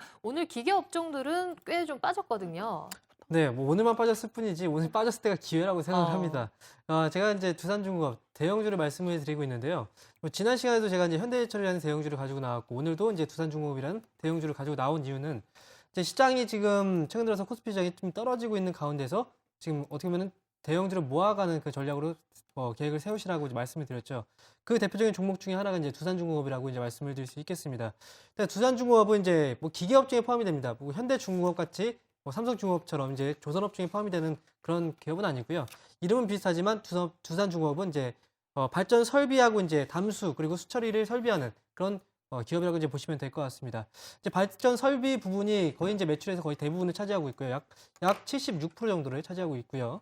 이제 담수 그리고 수처리 부분이 한 8.9%, 그리고 나머지 기타 부분이 소폭 이제 차지하고 있는데, 이제 두산중공업 가장 우리가 크게 봐야 되는 부분은 사실상 2012년도에 정말 이제 경기의 저점 부근에 두산중공업이 업황이 바닥 국면이었습니다.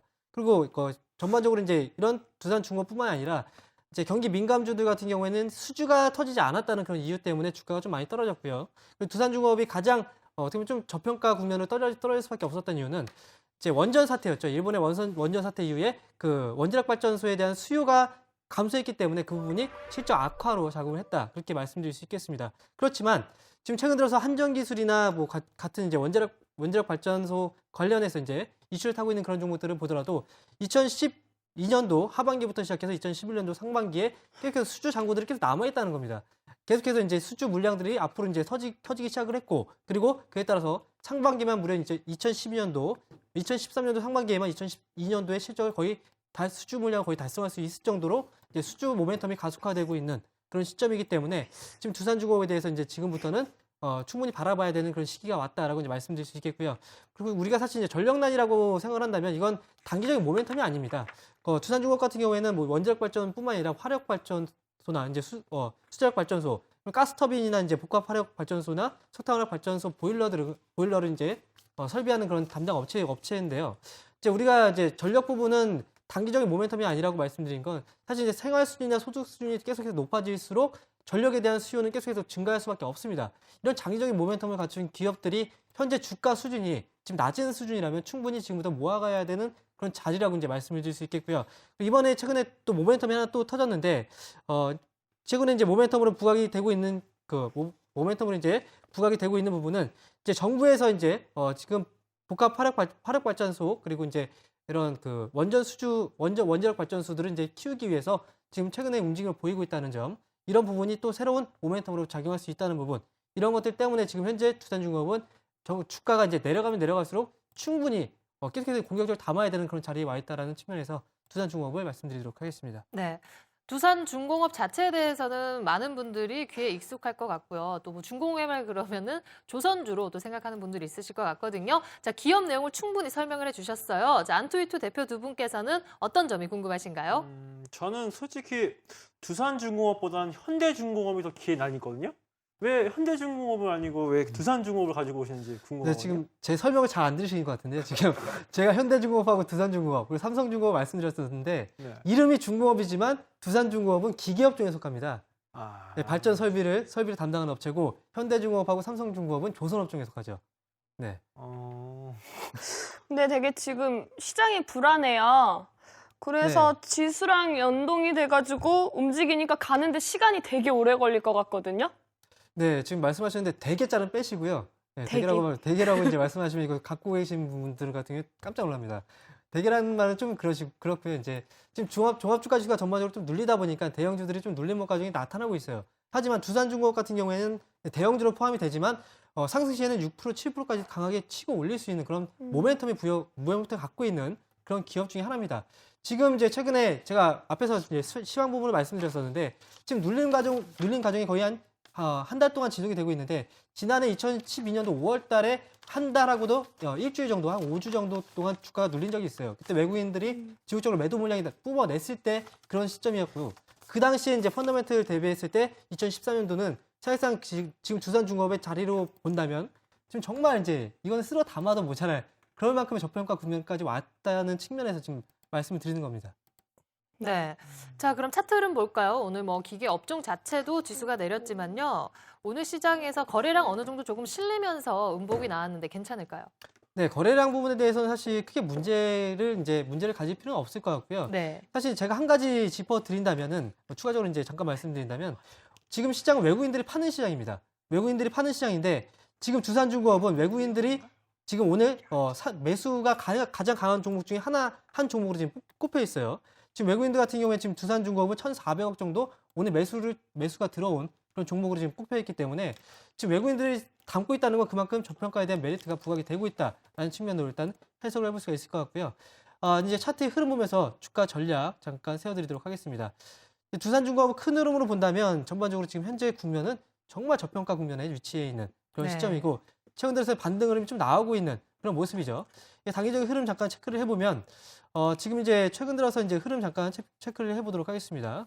지금 주가가 최근에 고점 49,450원 고점을 찍고 나서 지금 이제 그 부분에서 떨어지고 있는 하락 추세를 돌파하지 못하고 지금 약간 눌림목 과정인데 사실 이 눌림목 과정 항상 이제 저항대에 부딪히면 눌림목 과정이 보통 나옵니다. 그러고 나서 주가가 되돌림 과정에서 강하게 이제 뻗어나가는 그런 모습이 나타나는데 지금 눌림목 오늘 3.22% 늘렸다면 지금 어떻게 보면 오늘 자리가 최적의 매수 타이밍으로서 작용할 수 있는 그런 자리라고 이제 말씀드릴 수 있겠고요. 지금 매수 전략으로 말씀드린다면 지금 현재 46,550원이 지금 종가입니다. 그래서 46,550원 플러스 마이너스 3% 밴드 안에서는 충분히 매수 가능하다라고 말씀드리겠고요. 그리고 이제 목표가 같은 경우에는 사실 좀 길게 잡아도 상관이 없는데 좀 중의적인 목표가를 일단 제시를 드리도록 하겠습니다.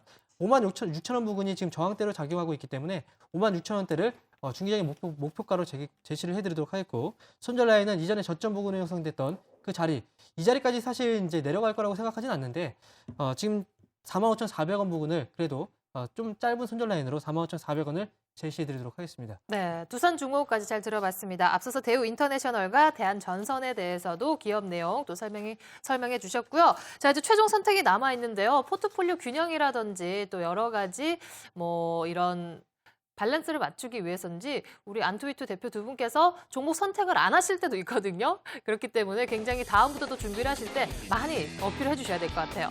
자, 오늘 최종 선택이 기대가 되는데요. 확인해 보도록 하겠습니다. 어떤 기업을 담으셨나요? 네, 제가 먼저 하겠습니다. 저 오늘 선택 안 했습니다. 너무나 선택을 많이 해가지고 제 종목이 꽉 찼거든요. 그래가지고 오늘은 패스하기로 마음 먹었습니다. 사람 불러놓고 뭐 하자는 겁니까? 아, 이게 제가 근데 이경민 선수는 너무 많습니다. 2개나 가지고 있어가지고. 아, 예. 예.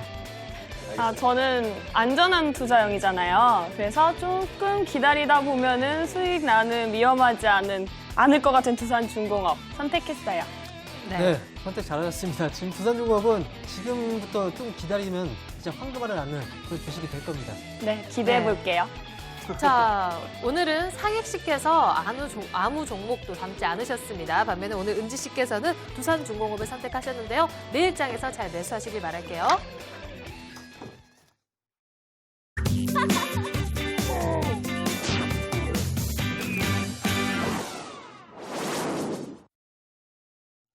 네, 기존 포트폴리오에 있는 종목 AS 해보는 시간인데요. 먼저 은지 씨와 상익 씨의 포트폴리오 현황부터 짚어드립니다.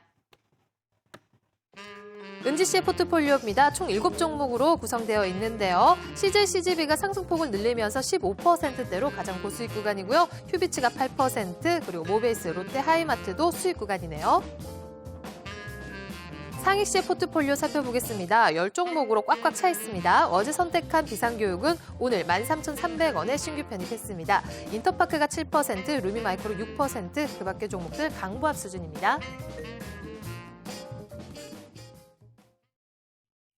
네, 이경락 전문가의 종목이 또 궁금하다 이렇게 말씀을 하셨잖아요. 질문 마구마구 던져주시죠. 네, 이경락 전문가님 휴비치어 완전 잘 가고 있어요. 진짜 감사합니다.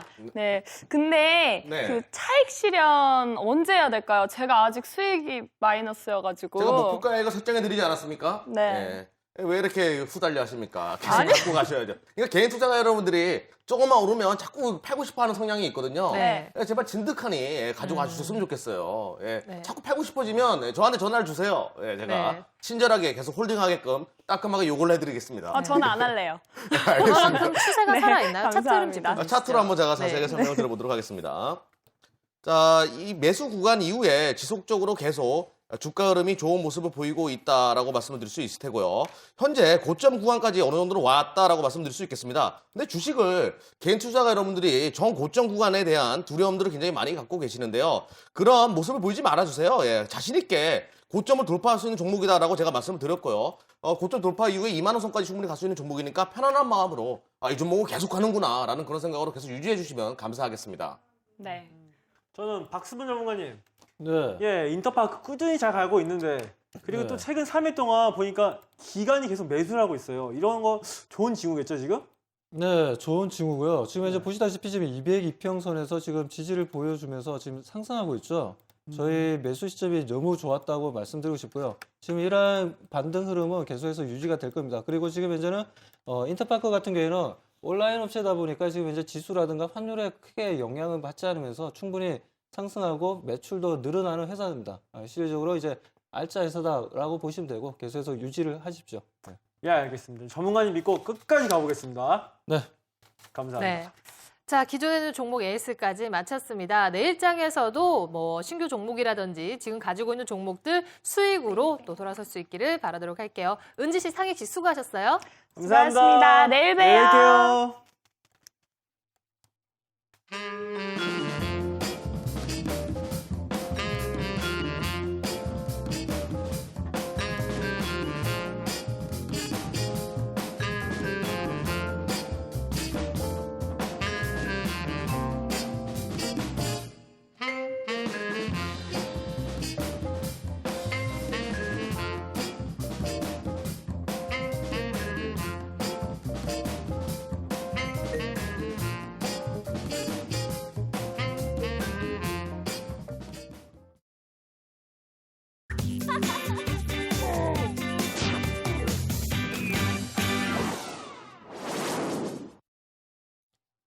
네, 이슈 토크 시간입니다. 항상 이 시간이 기다려지는데요. 오늘은 어떤 주제일까요? 황민혁 전문가께서 준비해 주셨습니다. 네, 오늘은 좀 색다른 주제를 준비해봤습니다. 그동안 뭐 환율 얘기나 여러 가지 이제 시장에서 계속해서 매개가 나오는 그런 얘기들이었는데 지금 이제 좀 약간 지난 얘기지만 앞으로 이 부분이 커질 수 있는 그런 내용들 잠깐 준비해봤는데요. 이슈 내용 뭐 제목으로 말씀드리면 글로벌 IT 특허 경쟁에 대한 내용을 일단 준비해봤습니다. 최근 들어서 이제 삼성전자하고 애플 계속해서 이제 부딪히는 그런 부딪히고 있는데 이번에 기술력에 대한 그런 문제들 때문에 특허 관련해서 서로 특허권을 침해했다 그런 싸움들이 계속 벌어지고 있습니다. 지금 IT 산업 자체가 지금 너무 이제 고도화로 이제 진행되다 보니까 서로 간에 그 어떤 한 가지 섹터 부분에 대해서 기술력을 갖게 되면 그 기술력을 통해서 이제 어떤 그 부가가치를 창출할 수 있을까? 그리고 이제 시장을 선점했을 때 내가 이 사업 부분에 대해서 먼저 선점했을 경우에 후발 업체들이 진입하지 못하도록 진입막을 이제 치는 그 과정에서도 또 특허라는 그런 부분들이 이제 부딪히게 되는데요. 먼저 삼성전자하고 이제 그 애플에 대한 소송건만 관련해도 최근 들어서 이제 잠깐 확인을 해보면요. 삼성전자 좀 준비된 자료 화면 잠깐 보면서 말씀드리도록 하겠습니다. 네. 삼성전자 같은 경우에는 이제 말로 말씀을 드리면 네. 과거에 이제 핸드폰 그 휴대폰이 이제 과거에 만들었던 게 거의 이제 사각형이었어요. 모서리 부분이 이제 직각이었다는 거죠. 그래서 그런 부분 때문에 요번에 이제 아이폰으로 발전이 되면서 약간은 둥그스름한 이제 모양들 그런 것들 때문에 이제 아이폰, 그 애플 쪽에서 이제 삼성전자가 특허권을 침해했다. 모양 부분에 대해서 특허권을 침해했다. 이런 얘기들이 나왔었는데 사실 이건 좀 말이 되지 않는 뭐 그런 내용인데 네. 결국 어찌됐거나 어떤 IT 지금 스마트폰 사업 부분에 가장 먼저 이제 진출한 애플이 먼저 독과점을 형성하기 위해서 이런 부분들을 사전에 이제 차단했던 그런 모습들이라고 이제 말씀드릴 수 있겠고요. 그리고 이제 삼성전자하고 애플 같은 경우에는 사실 이제 특허 부분에 대해서 이제 양강구도 너무나 이제 많은 특허권을 보유하고 있습니다. 지금 삼성 같은 경우에는 이제 무선 통신 네트워크 부분에서 이제 출원 특허 건수가 약 1,142건 정도가 되고요. 애플 같은 경우는 UI 아이콘 부분 그리고 전자기기 외관 부분 뭐 그런 부분에 대해서 이제 특허를 계속해서 이제 갖고 있는 그런 업체라고 이제 말씀드릴 수 있겠습니다. 네. 그 주요 이제 뭐 특허에 대한 그런 중요 사항을 보게 되면은 특히 이제 애플 같은 경우에는 그 모양 같은 부분에 대해서 특허를 좀 많이 갖고 있어요. 이번에 이제 논쟁이 나왔던 이제 모서리 부분 그런 부분도 역시 모양에 대한 관련된 그런 특허 부분이었죠. 그런 부분들도 이제 계속해서 이제 애플은 그쪽에 특허를 계속해서 이제 확보해 나가고 있는 그런 상황이고 삼성 같은 경우에는 무선 통신 네트워크 부분에 특허를 계속해서 추리하고 있는 그런 기업 중에 뭐 하나라고 이제 말씀드릴 수 있겠습니다. 이제 특허 같은 경우에는 특히 이제 그 IT 관련 특허 출원을 가장 많이 보유하고 있는 건 사실 이제 미국 같은 국가가 아니고요. 일본 쪽이 가장 많은 IT 특허를 이제 보유하고 있는 그런 업체입니다. 2009년을 기준으로 봤을 때 사실 이제 86만 5,937건으로 가장 많은 특허를 보유하고 있고요. 미국 같은 경우에는 56만 3천 건 정도, 그리고 이제 한국 같은 경우에 33만 건 정도, 그리고 중국이 20만 건 정도로 약간 IT 쪽에서는 중국이 다소 이제 밀리는 그런 구도가 이제 진행 중입니다. 통신 특허 같은 경우에 이제 잠깐 이제 화면을 보면서 말씀을 드리면 이제 노키아 같은 경우에 1995년도부터 2012년도 거의 이제 그 핸드폰 시장을 주름 잡았던 노키아 그 당시에 특허권을 가장 많이 출원했던 부분이 이제 노키아였고 삼성전자가 거의 2위였습니다. 그리고 2011년도를 보게 되면 삼성전자가 거의 1위를 달리고 있는 현재 시점이고요. 그리고 이제 기업 특허권 순으로 본다면 삼성전자가 지금 가장 많은 특허 건수를 보유하고 있고, 그리고 이제 LG전자가 지금 IT 통신 휴대폰 특허 부분에 대해서는 LG전자가 2위를 기록하고 있는 만큼 우리나라 업체들이 최근 들어서 특허를 계속해서 이제 제출하고 있는 그 시점이 바로 이제 미국에 대한 그 여러 가지 글로벌 업체들이 계속 그 분야를 진출하는 가운데서 계속 태클을 갖고 있다는 거죠. 네, 그런 부분 때문에 지금 계속해서 특허를 계속 늘려 나가고 있는 그런 상황이라고 이제 말씀드릴 수 있겠고요. 이제 특히 이제 앞으로 통신 사업 부분에 대해서 특허 소송이 가장 많이 나올 수 있는 부분이 바로 LTE 부분이라고 생각을 합니다. 지금 최근 들어서 통신사들의 주가가 계속 좋았던 부분이 바로 LTE 시장을 점유하면서 통신사의 이제 통신사들의 주가 흐름이 좋았었는데 LTE 특허 같은 경우에는 이제 기업적으로 본다면 삼성전자가 특허 수가 가장 높습니다. 그렇기 때문에 앞으로 지금 스마트폰 사업 부분, 특히 통신 부분 LTE 폰을 발매한다면 그게 바로 삼성전자의 특허 소송으로 이제 맞물려서 진출하는 진입 장벽으로 작용을 할 수 있기 때문에 앞으로 삼성전자가 LTE 부분에 대해서는 가장 큰 수혜를 얻을 수 있는 그런 기업 중에 하나가 될 것이다라는 측면으로 일단 말씀을 드렸고요. 뭐 특허에 대한 얘기를 계속 말씀을 드렸었는데 사실 특허 부분에 대해서는 얘기를 좀 많이 안 하고 있어요, 사실. 그렇지만 앞으로 먼 미래를 내다본다면 특허라는 건 어떤 한 사업 분야, 특히 현재 뭐 모바일 쪽으로 본다면 IT 모바일 사업 분야에 새로운 그 업체들이 진출하기에 진입 장벽으로 일단 작용할 가능성이 높고요. 특허를 통해서 발생되는 그 비용들, 어떤 기업들이 그 IT 사업 분야를 진출하게 된다면 삼성전자의 특허를 이용을 해야 된다는 겁니다. 그에 따른 어떻게 보면 그 기술력을 사용하는 만큼 그 비용을 납부해야 되기 때문에 앞으로는 삼성전자가 판매 비용 플러스 알파로 특허 관련 소송 비용들 그리고 관련해서 이제 사용할 수 있는 그 판매 비용들 그런 비용들에 대한 매출도 증대될 수 있기 때문에 이런 부분도 우리가 계속해서 주목을 해보고 지켜나가야 될 그런 부분이 아닌가라는 측면에서 글로벌 IT 특허 경쟁 부분에 대해서 지금 말씀을 드렸습니다. 네. 뭐 애플과 삼성 또 우리나라가 포함이 되어 있기 때문에 세계 소송전이다 이렇게 해서 굉장히 또 주목이 되기도 했잖아요. 여러 가지 경쟁들은 발전을 야기시키는 부분도 있지만 또 어찌 보면 좀 과한 소송이 이어지는 이런 비일비재한 일들이 또 생겨나는 것 같아요. 자, 그렇다면은 뭐 경쟁력을 보유하고 있는 기업을 주목해보자라고 하셨는데 뭐 상장되어 있는 기업 중에는 어떤 기업들 보시나요? 뭐 IT 관련해서 종목들은 정말 많습니다. 그런데 중요한 거는 삼성전자 연결이 되어 있다는 거죠. 그렇기 때문에 우리가 가장 중요한 건 삼성전자와 애플 간의 싸움에서 삼성전자가 이기게 되면은 관련 업체들도 수혜를 받을 수 있습니다. 네. 그렇지만 삼성전자가 지게 되면은 거기에 대해서 또 피해를 받을 수 있기 때문에 삼성전자 자체의 그 기업의 이제 특허에 대해서 좀 우리가 지켜볼 필요가 있는 거죠.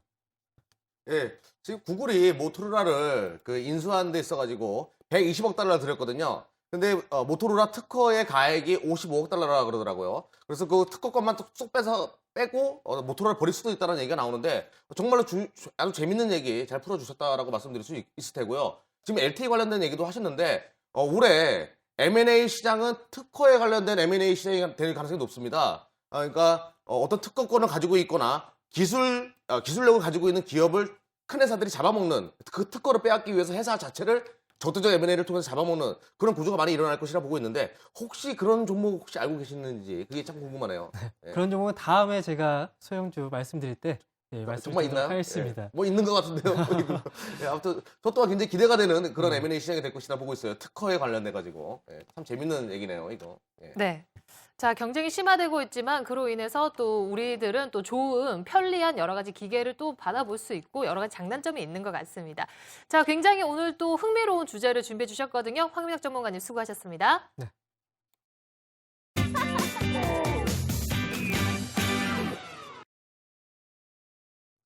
네, 1월장이 또 마무리가 되었는데요. 오늘 세 분과 함께 했습니다. 2월장 화이팅 할 수 있도록 한마디씩 해주시겠어요? 예, 시장은 제가 항상 말씀드리지 않았습니까? 긍정적으로 바라보셔도 된다. 글로벌 리스크들은 많이 완화됐습니다. 이제는 시장에 숨풍숨풍 매수 열심히 하시고 상승장 바라보시면서 대세 상승장 즐기시길 바라겠습니다. 순풍순풍 맞는 표현인지 모르겠는데 되게 알겠습니다. 잠이 덜 깼어요. 지금 네. 굉장히 피곤해서. 제가 계속해서 시장에 대해 좀 부정적으로 계속해서 말씀 좀 드리고 있습니다. 네. 한데 하지만 지금 제가 정말 말씀드리고 싶은 건 환율이라든가 지수에 관계없는 정말 대한민국의 좋은 회사 너무너무 많습니다. 그런 쪽에 좀 관심을 가지시면 정말 좋은 수익 보장되니까요. 그쪽으로 좀 관심 가져보시기 바랍니다. 네. 네, 저는 이렇게 말씀드리고 싶어요. 지금은 대형주를 모아가야 되는 장이 맞고요. 그런 의미에서 제가 내일 아침 9시부터 장중에 계속해서 이제 여러분들과 공개 이벤트를 준비를 했습니다. 아침 9시부터 진행을 하니까 뭐 8시 반부터 들어오시면 됩니다. 그래서 접속을 하셔서 공개 방송 참여하시면 분명히 좋은 내용들 받아가실 수 있을 겁니다. 네, 알겠습니다. 오늘 세 분과 함께 했습니다. 안녕히 가시고요. 2월장에는 더더욱이 좋은 수익률로 함께 하길 바라겠습니다. 안녕히 가세요. 네, 내일은 2월 첫 거래일입니다. 상승장을 기원하면서 내일도 장 마감 15분 전에 다시 찾아뵙겠습니다. 고맙습니다.